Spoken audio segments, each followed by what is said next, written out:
creator and host of Movie Talk, Box Talk, is Kurt Dick, and Vice Chair of the Speakers Committee. Kurt, I'm trying to make you get No. Well, I went to that little school up the road, so I thought in honor of where we are, we're all red today. Kind of hurt me a little bit. So ladies and gentlemen, esteemed members of Rotary Club of Louisville and honored guests, I am truly humbled and honored to have been asked to conduct today's invocation, not because I've been blessed with many opportunities and to give back by creating a successful multimedia presence, but because this is the first ever invocation I have been asked to give, and hopefully it won't be my last. Now, as a recovering politician myself, Daniel, having run unsuccessfully for Louisville's Metro Council in 2012, when presented with this opportunity, I simply asked myself, why do Rotarians, high achievers, and even politicians do what they do? Why do we strive valiantly to achieve, often succeeding, or more oftentimes coming up short, but yet we rise again and again, yet another day? Then I remembered a poem brought to my attention by Jim Host, founder of Host Communications, and the one instrumental in getting the KFC Yum Center downtown. But I think it is spot on for today's speaker and all of us as fellow Rotarians and humans as well. If you haven't heard of it, I hope it resonates with you. It's called The Paradoxical Commandments. It's often credited to Mother Teresa, but it was written in 1968 by Dr. Kent M. Keith, and it goes as follows. People are illogical, unreasonable, and self-centered. Love them anyway. If you do good, people will accuse you of selfish, ulterior motives. Do good anyway. If you are successful, you will win false friends and true enemies. Right, resonates with some of us. Succeed anyway. The good you do today will be forgotten tomorrow. Do good anyway. Honesty and frankness make you vulnerable. Be honest and frank anyway. The biggest men and women with the biggest ideas can be shot down by the smallest men and women with the smallest minds. Think big anyway. People favor underdogs but follow only top dogs. Fight for a few underdogs anyway. What you spend years building may be destroyed overnight. Think of the people in the mind. Build anyway. People really need help but may attack you if you do help them. Help people anyway. Give the world the best you have and you'll get kicked in the teeth, but give the world the best you have anyway. Because in the end, it was never between you and them anyway. It was between you and your Creator. Godspeed to today's speaker and all my fellow Rotarians. Thank you for this opportunity.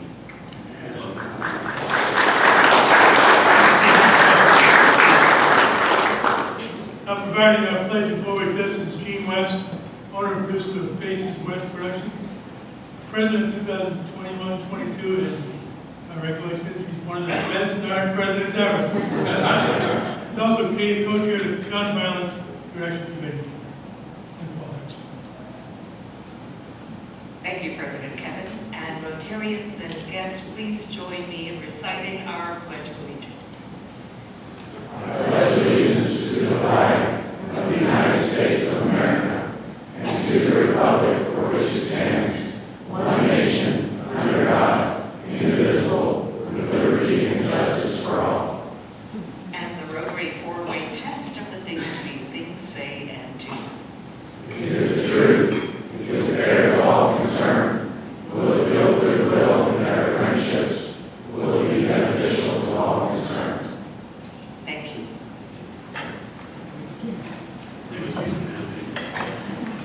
Congratulations to these three members recognized this week as nonprofit visionary leaders by Business First in the Philanthropy Awards program. Lord Flannery, Denise Sears, Dr. Swanee Jett, and they all gave really good presentations with these accepting awards themselves. It's from their heart to make a difference in the they do great work. By the way, Denise was on television again today, and she helped on that we go to Westwood Housing Mission. We just started today, started our first action plan.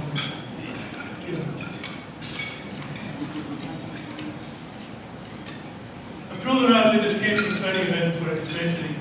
The media event with Congressman Garvey, former Mayor Greg Fisher, Rotary Deputy Mayor Barbara Sexton Smith, also Deputy Mayor David James, and others, at the home of Sean Tez Williams. She was the first one to receive the loan, the home mortgage loan for the first home for her life, through the Westfield Housing Initiative, which Franklin Denise and Luke is the biggest initiative started a couple of years ago. It's been very exciting. She's so excited to be moving into a home this weekend. It's such a special moment for that. Lots of news coverage tonight for that. And through our support of the program, we're creating Hope in the World, which Create Hope in the World, don't forget, is the Rotary International team this year. And there is a little video this morning. This is the X-rated, but it was sensitive. Words. I know how to speak. I know what to say, but I've been sitting here practicing it now, but I'm so overwhelmed. Thank you so much. I see all these people out here that I see all the time, and I'm so grateful. I'm so grateful. This is a dream of mine. This is the only dream that I have, is to be a homeowner. And mission accomplished, every man. Thank you, sir. Thank you so much.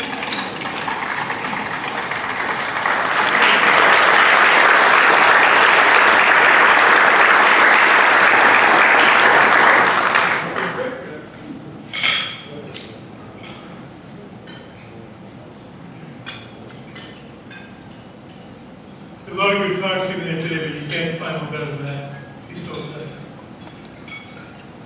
This time I'd like to invite to the podium Woody Northrup, CEO of Radio Sound Team, past club president, and like I said, one of the best darn President Douglas, Lifetime Service Award winner, Rotarian Award honoree, and Paul Harris Fellow. To introduce the experience. Who is that guy? Time for a new picture, baby, huh?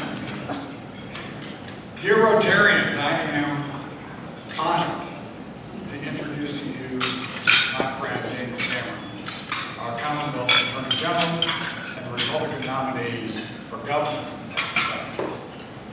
Daniel is the 51st Attorney General of Kentucky, and he is the first African American elected to a standalone statewide office in our history.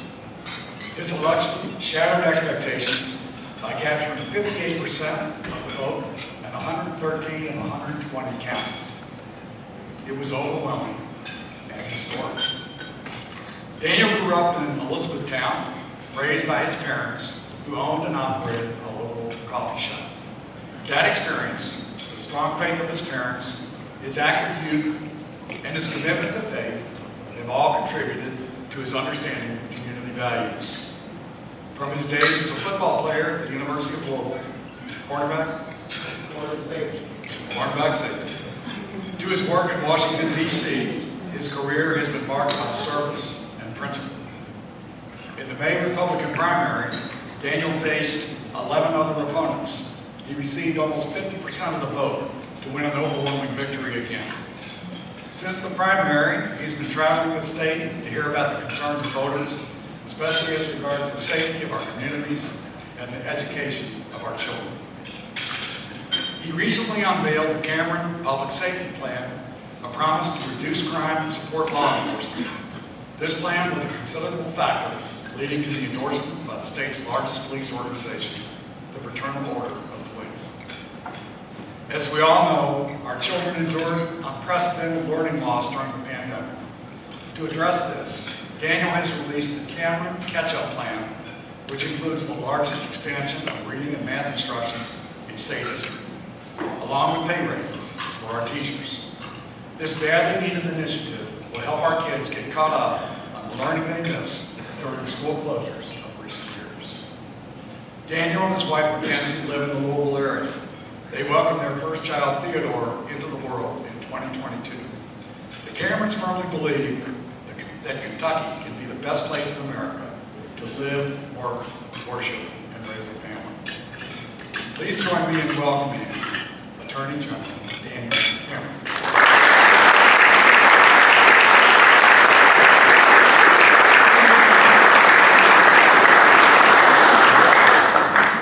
Well, thank you, Woody, for that heartfelt introduction and allow me to express my deep gratitude to you. Your dedication to the Rotary Club of Louisville and your lifetime as an entrepreneur and in public service alongside Ann has enriched Kentucky in so many ways, and words cannot fully capture it. We are all incredibly grateful for your and Ann's commitment to not only this city, but to our Commonwealth. So thank you. I appreciate you so much.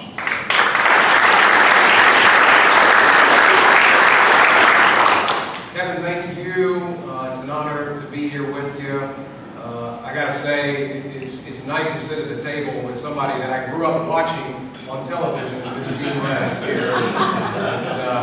We got a lot, growing up in E-Town, she was sort of the person that was on our television all the time, telling us about the things and issues that were going on, so I appreciate it. And I want to extend my sincerest thanks to all of you for giving me an opportunity to speak. This is an invaluable opportunity to share a little bit about myself, but also my vision for this Commonwealth. If I'm given the opportunity to serve as the next governor. But before I get into my remarks, I want to take a moment to acknowledge the admiration that I have for the work carried out by this distinguished Rotary. It's one of the largest and most active Rotaries in the country. Your continuous commitment to the guiding principle of self or service above self never ceases to inspire. This motto is not just a phrase, but a way of living your lives each and every day. You exemplify it by making sure you invest time and energy to fostering connections that make our shared home a better place. President Kevin Lynch and President-elect Lori Hudson Flannery and all of your 350 members, I know that tradition of excellence is in good hands. This sense of connection to our community resonates with me deeply. It reminds me of my experience growing up in E-Town. I wanted you to know that if given an opportunity to serve as the next governor, you all that are in this room, as civic leaders, as business leaders, as education leaders, will have a seat at the table. And this isn't just some platitude, because I know in this room there are small business leaders, and that is certainly something, a seat at the table, that I would have wanted for my parents as well. As Woody mentioned, when I was growing up in E-Town, my parents owned a coffee shop. It was called Zach's Coffee. Now this was before the Starbucks craze, but it was a good business for them. I saw the long hours that came along with it. Most mornings, save for Saturdays and Sundays, that little shop opened at 7 a.m. on the dot. Most summers, until I was in high school and sports got in the way, I'd be right alongside my dad, making our way across town to the Governor's Manor Shopping Center, where their store was located. Working there was a formative experience, because I got to see a cross-section of our community come into that store. And if I can analogize it, it was in many ways my first foray into constituent services. You'd have the occasional customer who thought the coffee was too hot, or that the latte didn't have enough espresso in it. But my parents lived by that golden rule, and I'm sure a lot of you in here, the small business owners, do that as well. The customer's always right. So they would pour another cup of coffee or remake that latte or cappuccino because, again, they recognized the customer was always right. But more times than not, they got it right on the first swing. And they built a loyal customer base, which we began to describe as our regulars. And the regulars trusted my parents. My dad would reach across the counter to hand a customer a cup of coffee or a brown bag with a bagel to go in it. They would often share with him the highs and lows of their week or the weekend. I heard about what my classmates had going on, or whose grandparents were in town, or what family trips were coming up. I'd hear about promotions and renovations to homes, or what new cars had rolled onto the lot at the Swope dealership. I heard it all. Being next to that counter provided a wealth of knowledge. But also hear customers ask my dad to pray for them because of certain pressures they were facing at work or because of struggles at home. My parents' coffee shop for many years in E-Town was our little town's version of Cheers. We just substituted coffee in for the alcohol. Those stores also gave me a keen awareness of the value of a dollar. Still remember when my parents decided to humor me by finally letting me make cappuccinos and lattes and some of our other specialty drinks in our sandwiches. And if my work was satisfactory at the end of the day, my father would pull out of the cash register a $20 bill, which for a 10-year-old kid was a big deal. But I also saw the risk. I saw my parents stretch the store's budget to help pay for employees that they desperately needed. I remember spending all night in our stick-shift Toyota Elantra as we made our way to Clearwater, Florida to purchase a coffee roaster because my dad believed that if we produced a better product, we could stave off any competition that might consider moving to E-Town. That ultimately didn't work out. Sure. But they did everything they could to keep that little business humming along, and although they closed it in the mid-2000s, it left a mark on our town and certainly on me. And I took what I learned at my parents' coffee shop to the University of Louisville, where I walked on to the football team and played a little football.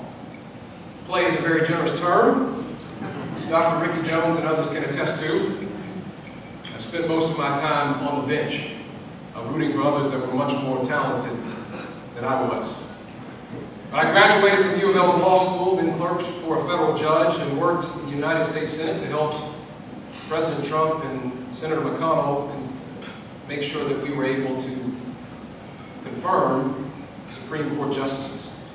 In 2019, I was honored to be elected Attorney General and the first independently elected black man to hold statewide office here in our Commonwealth. Along the way, I met my wife, Mackenzie, and we welcomed our son, Theodore, into the world here in 2022. And he, along with Mackenzie, have given me a multitude of reasons to work harder every day to make this a brighter and better Kentucky. And it's been an honor to be the Attorney General of Kentucky, and I'm equally honored to stand before you now as the Republican nominee for governor. This has been an incredibly humbling journey, but it certainly all began back at my parents' coffee shop. And as I traveled this state during this campaign, reminded of those experiences, it informs how I think about the foundational issues that are important to a city, county, and a state's prosperity. We know that the foundation of any strong society is protecting the family unit, maintaining safe streets, and making sure our kids have a quality education. And our current governor has certainly gotten good at taking photos and passing out other people's money, but at the end of the day, not so good at addressing some of those foundational issues that are important to our communities. In fact, in many ways, our foundation is eroding underneath us. Our families are being crushed by inflation, our communities by crime, and our students by generational learning loss. I know you all are keenly aware of the economic problems and challenges that we face. There are fewer people working here in Kentucky than when this governor started in office. Inflation has stolen the savings of working families and retirees alike, making it harder to buy groceries, making it harder to fill our vehicles with gas, making it harder to pay for child care. But some in Frankfurt seem indifferent to these struggles. We must be clear-eyed about these problems. And in the face of this crisis, the Republican legislature wanted to figure out a way in which to alleviate the inflationary burdens that have been placed on the hardworking families here in Kentucky. And the way in which they considered doing that was by reducing the tax rate and cutting our income tax here in Kentucky. But unfortunately, the governor vetoed that. Our legislature was able to override that veto and get the ball rolling on income tax cuts for our hardworking families. But I think it's important to have a governor that believes firmly in reducing that burden and alleviating those inflationary pressures that exist for our families and our communities. And in the coming weeks, I'm going to be unveiling my own economic plan. It'll be about making sure that we put more money in the pockets of our hardworking folks. As governor, I'll bring about an economic environment that is primed for growth. It makes it easier for people who want a brighter future to get ahead. We'll build on the General Assembly's tax cuts to make our Commonwealth the choice for job creation and expansion. We will reinvigorate a culture that respects work, not one that settles for government dependence. My plan will lift up every Kentuckian who works hard, plays by the rules, and wants their children to have a better life. We can restore a strong economy necessary for all of our people to thrive. But in order to do that, we must also pay attention to equally important issues. That's safe streets and a strong education system. When it comes to public safety, I believe that every Kentuckian has the right to live and move freely around their community without fear. When we don't have safe streets, our economy and our schools suffer. Between 2020 and now, cities across the country have seen an increase in violent crime. We've certainly seen that here in Kentucky. We've seen an increase in violent crime here in Jefferson County. But it's not just our largest cities. Even our rural areas have experienced an increase in violent crime to the tune of nearly 68.5% in our rural communities. So whether you live here or live in Fulton County or Pike County, you have seen an increase in violent crime for our neighborhoods. And we need to address that. We need to make sure that we have a governor that wants to address that. Unfortunately, over the last 3.5 years, we haven't had that. Our governor, in fact, did the exact opposite. In 2020, he released nearly 2,000 individuals from jail early.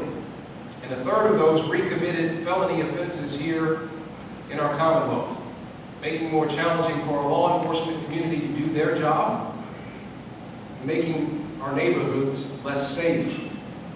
But under a Cameron administration, we will do things differently. We will prioritize the safety of hardworking, law-abiding citizens again. We will make sure that we talk about the profession of law enforcement honorably again. And we will make sure that bad people stay in jail, and we don't let them out so that they can wreak havoc on our communities. And these aren't just merely talking points, because just recently, as Woody noted, we unveiled the Cameron Public Safety Plan. It's a 12-point plan to address what I believe is the top responsibility of government, to support our law enforcement officers and reduce crime. The plan includes $5,000 recruitment and retention bonuses for our law enforcement officers, requires the death penalty for those convicted of killing a cop, using technologies like overdose mapping to surge resources to drug hotspots.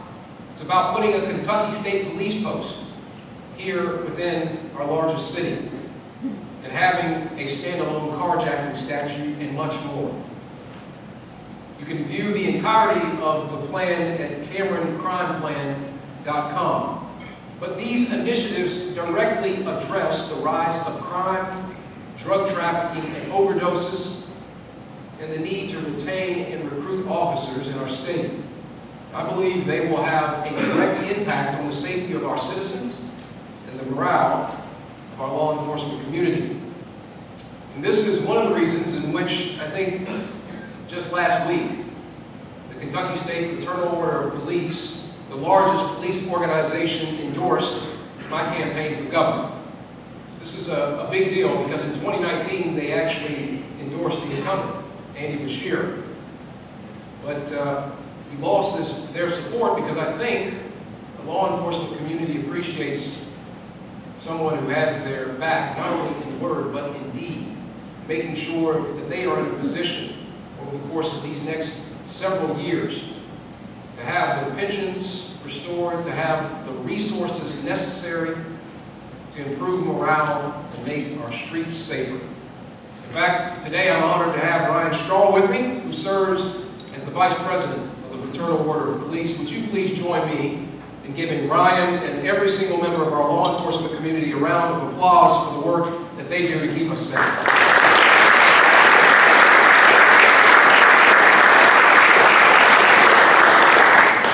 Appreciate Ryan being here and appreciate all of you all for supporting our law enforcement community. When it comes to education, what we've seen here in Kentucky has been staggering. Now, while our governor was unlocking the jails, he was locking down our schools. Because of it, our children are worse off than when he first took office. Every metric by which we measure our students has seen a drop. Fewer than half of Kentucky students can read at grade level. In math, it's even worse. In science, just 29%. It's why I offered recently a bold education plan called the Cameron Catch-Up Plan. The cornerstone of the Cameron Catch-Up Plan is addressing learning loss by treating it as the emergency that it is. We will implement the largest expansion of reading and math instruction in the history of the Commonwealth. We will fully fund a 16-week tutoring program for additional math and reading instruction during both the summertime and in after-school hours. This plan is designed to rescue the students who have fallen behind the most. The research is clear, and examples from other states bear compelling evidence. Targeted and quality instruction offered in individual or small group settings over an extended period of time can be transformative to the life of a student and has been proven to help students who are grade level behind in reading, catch up from behind in reading outcomes. It also focuses on restoring order to the classroom, getting kids who have fallen out of the school system back into it, and surging resources to our teachers, including raising their starting pays. And after what we've seen over the last few weeks here across Kentucky and here in Jefferson County, it is certain we need to make sure that we have a government that is paying attention to the issue of education in our Commonwealth. Now, I know it's election season, and some of you all have probably seen ads on television telling you this and that about my views on education. These scripts are read by people that certainly don't know me, have never met me, and certainly have no idea what my views are on education. So I want to set the record straight. I believe in our teachers. I believe we need to fund them. I believe that we need to make sure that they have all the resources they need. I mean, we need to make sure that we pay them what they deserve. And I want to make sure that our schools get back to the basics. And an ad that tells you anything else is simply misrepresenting the facts. In fact, a lot of you all know I'm married to a school teacher. Mackenzie spent nearly 7 years in the Oldham County school system, teaching 5th and 3rd grade. I know how hard and committed our public school teachers are to educating our students. And so, let me say from the bottom of my heart, when I offer anything as it relates to education, I offer it from a spirit of humility, knowing that there are some teachers that whether it's me or any other Republican nominee for governor would have some reservations. I understand that. I want you to know that I'm sorry. If there's ever been anything that was said by anyone within my party that might have given you misgivings. But under my leadership, I want you to know that the Republican Party is going to stand up for our public educators. We're going to stand up for our public education and our public school systems. We can get behind the decade of decline that we could see for our children. We can get behind the unfulfilled promises for our teachers. We could certainly leave behind any empty rhetoric that exists for our families. We don't have to accept the politics of the past. We don't have to accept those who would stoke divisions between political parties and our teachers simply because they're trying to win an election. We can get beyond that and make sure that whether you are a Republican or a Democrat or an independent, when it comes to our teachers, we are all unified in our support to make sure that they know that we stand with them. Education is personal to me. It's not only my wife, Mackenzie, it's my sister-in-law, who's a teacher right now in the Jefferson County Public School System. It's my mom, who was a professor at the community college back home. It's me growing up in the Hardin County school system. Education, again, is personal to us.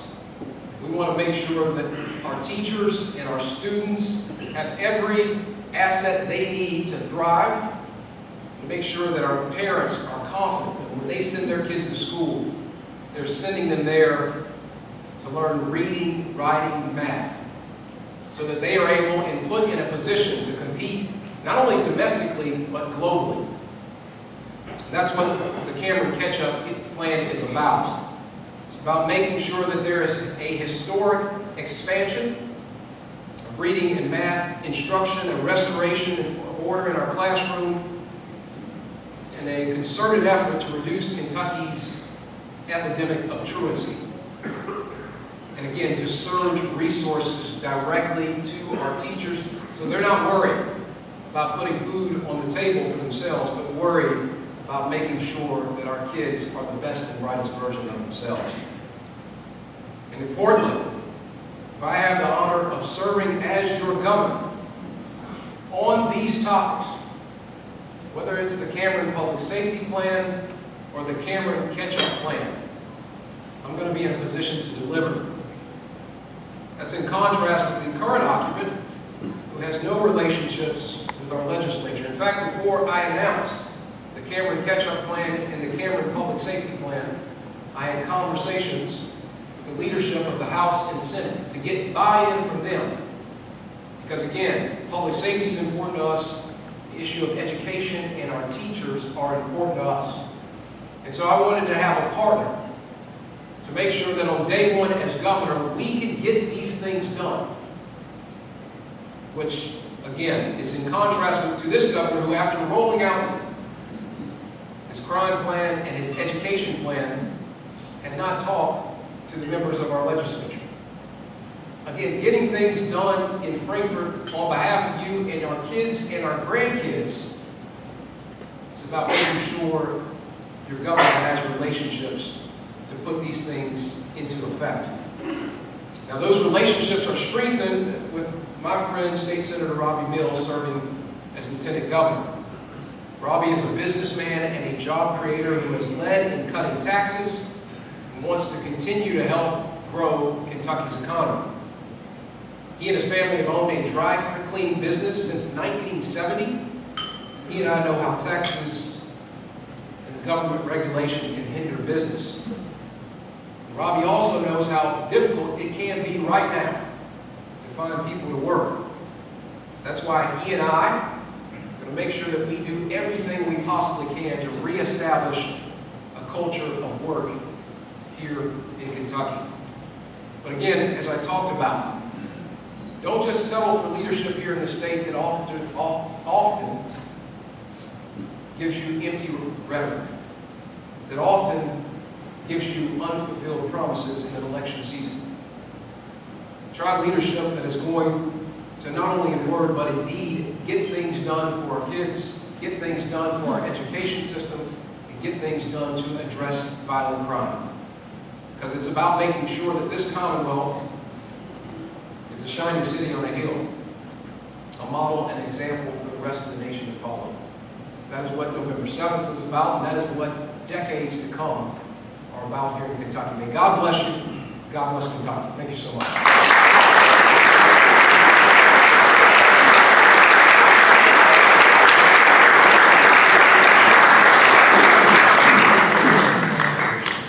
Just a question. Oh, sure. Okay. brief time for more after we'll take some more of these. This results in already addressed somewhat in the remarks. This is very technical. So how do you plan to overcome the mistrust the former governor have created with teachers and public education?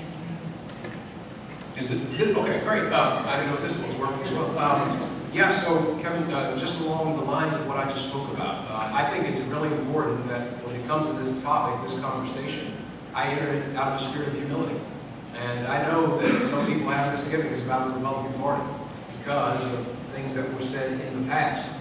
But what I commit to you is that we are going to be moving in a new direction under my leadership of the Republican Party. It's one in which we are going to support our public school systems, we're going to support our public educators.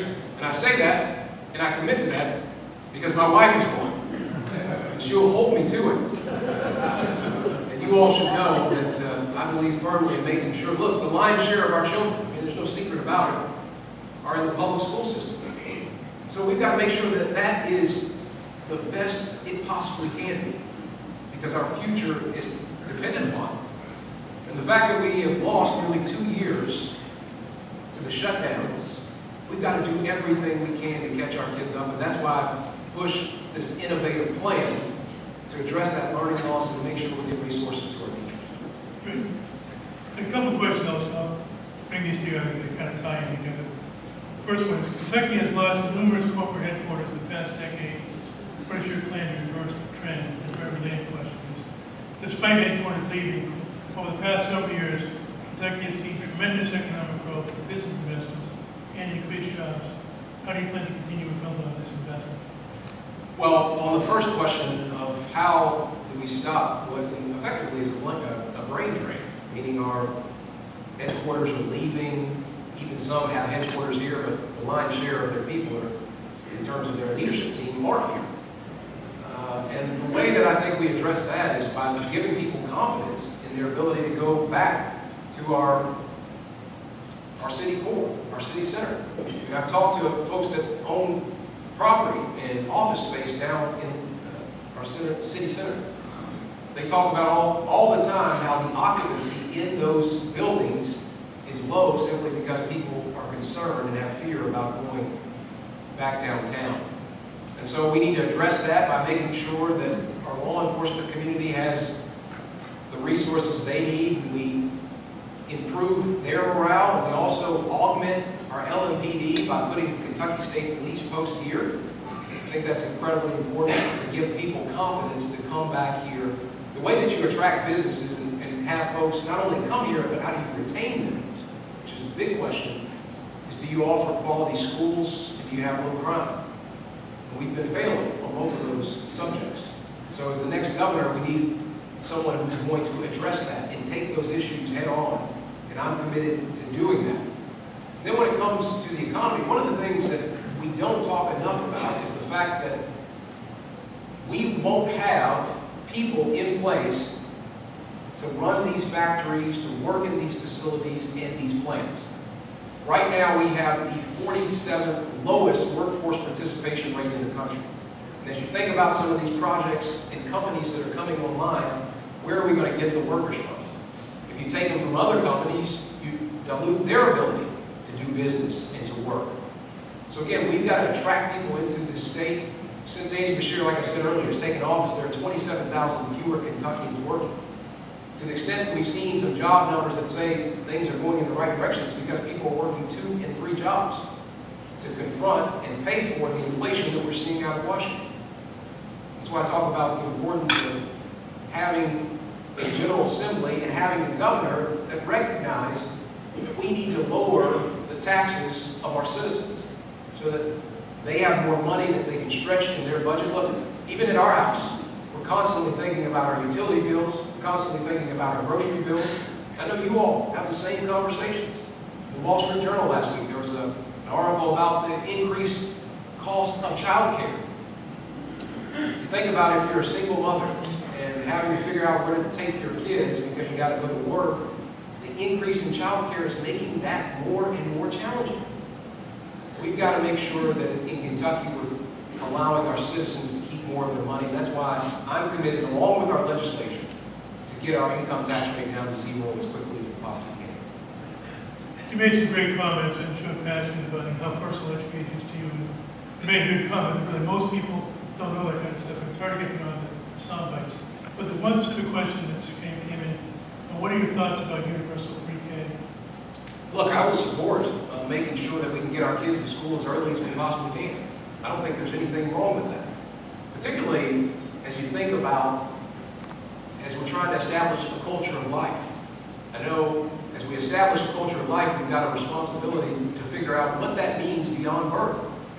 And if we want folks to have kids and we want them to make sure that families are in a position to thrive, we've got to meet that with an obligation to our mothers and to our families.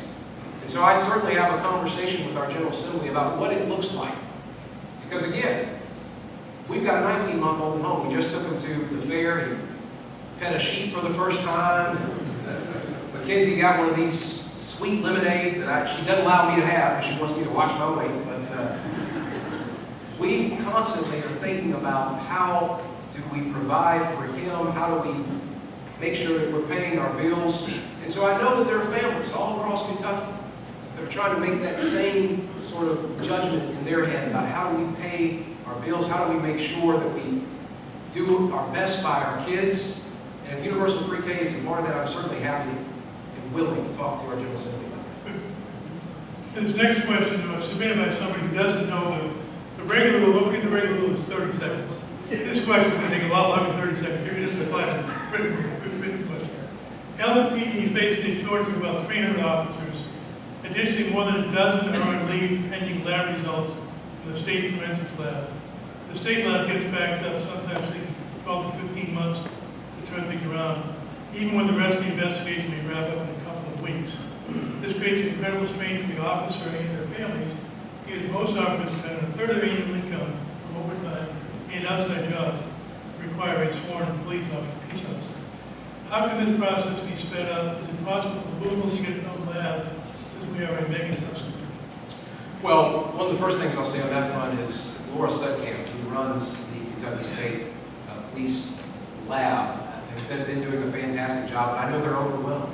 I mean, just like everybody else, they face, even at a university that we sit at, there are always budgets that you have to contend with, and resources are finite.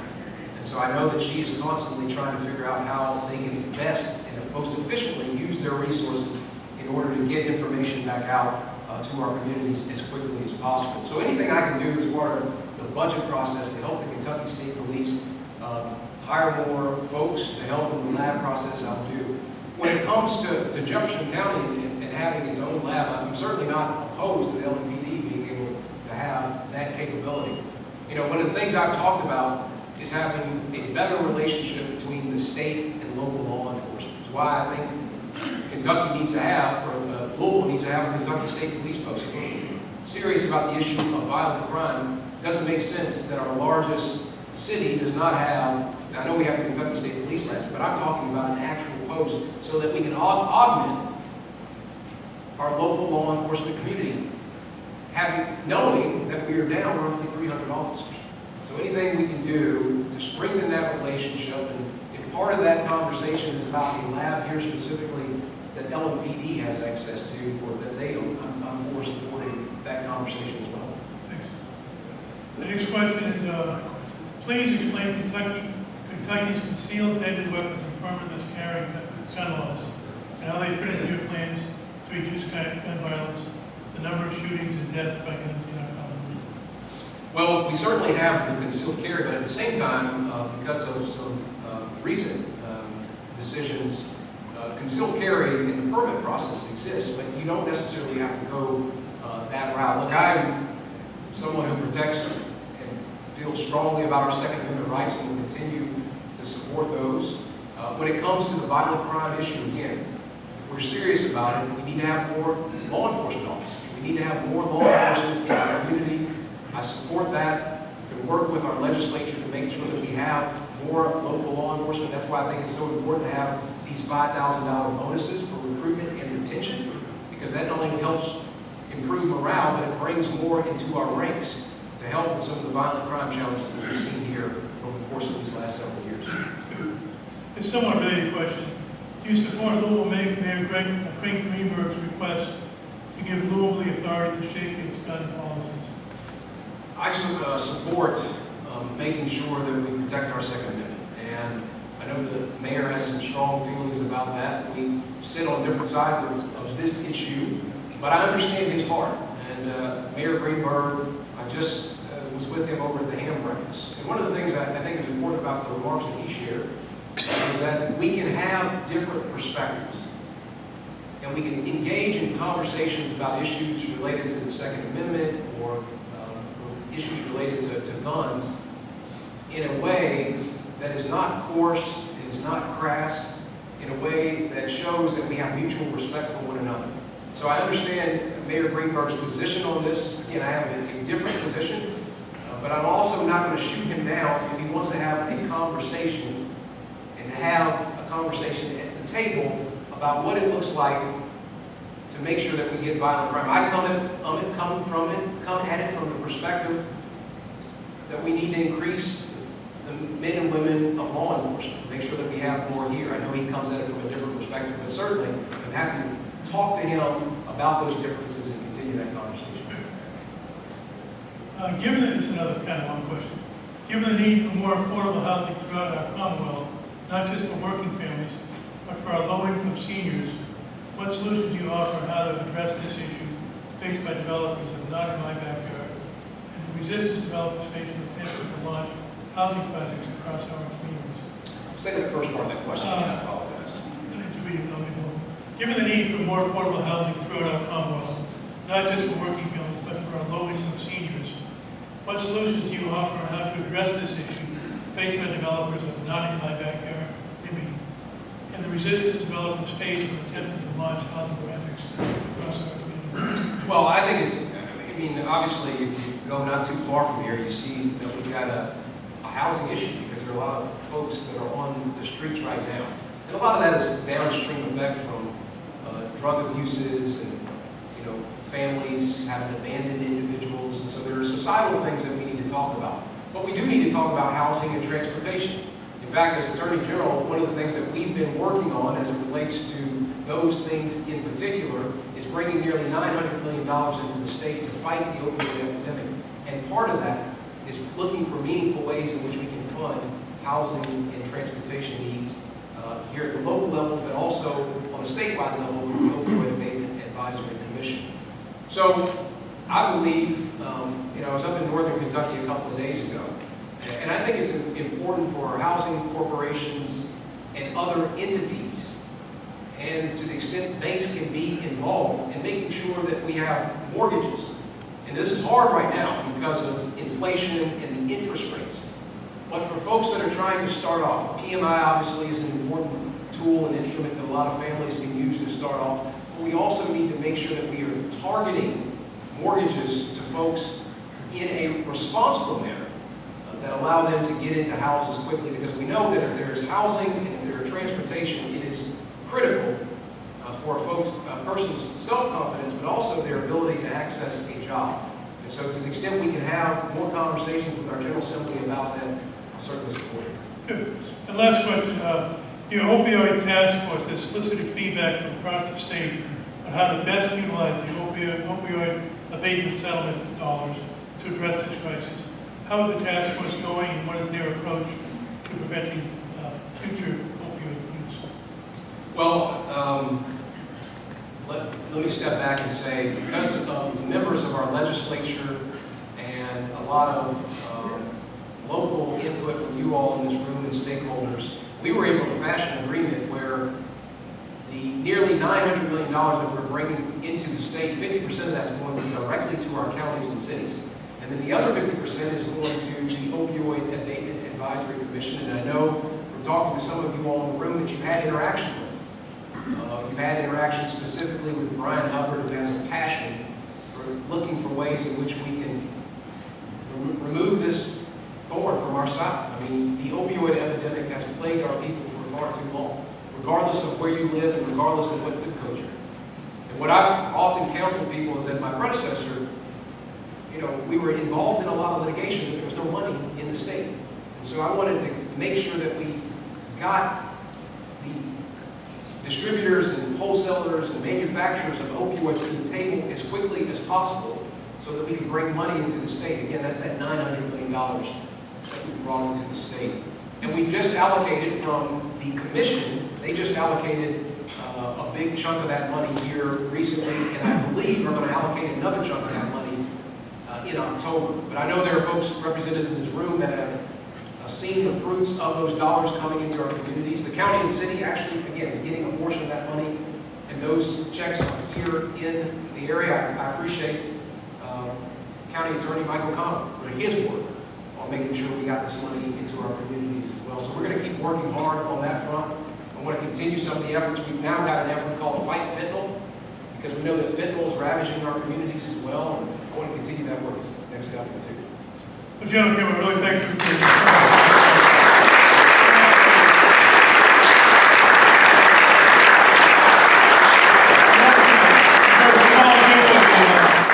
four-way test on posters to be used in coffee shops.